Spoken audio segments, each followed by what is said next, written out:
Sveiki, mokiniai. Šiandienos pamokos tema Aloyzas Každalis. Trečias laiškas, kuriame Žviniukas pasakoja apie delfinus. Įdomi pasakojimo forma – laiškas. Pamokos tikslas – suprasti pasakojimą, parašytą laiško formą. Prisiminti pasakojimą pirmuoju asmeniu, nusakyti kūrinio temą pagrindinę mintį. Atsiverskite vadovėlius.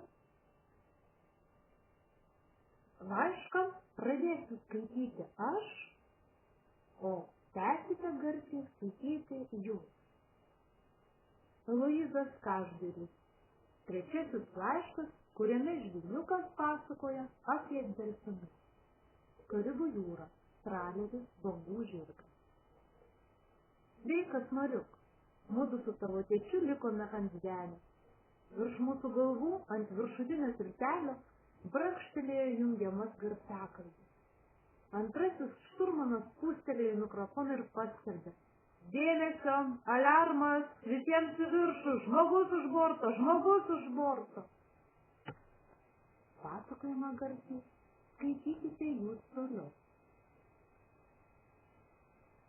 Perskaitę visą pasakojimą, nepamirškite, jog reikia sakyti į klausimus paraštėse. Perskaitykite naujuosius žodžius, kurie padės jums suprasti tekstą. Nepamirškite pakartoti gramatinių užduočių.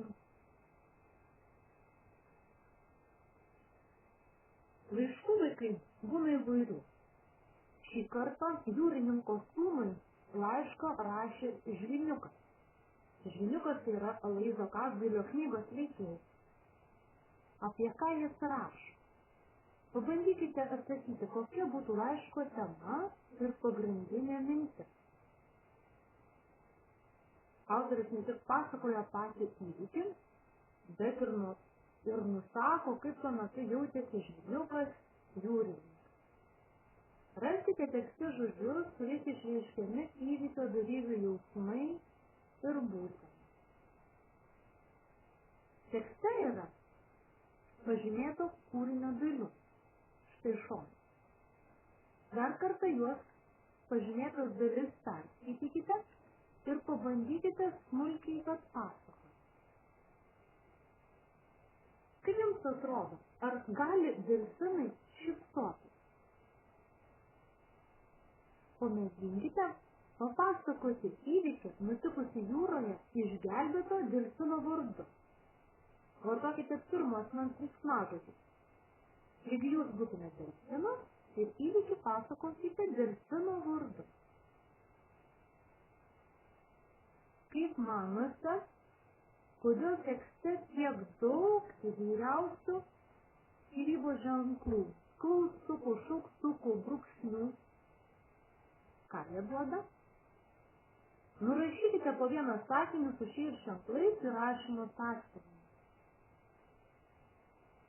Tekste taip pat daug žodžių vartojamų tik jūrininkų kalboje.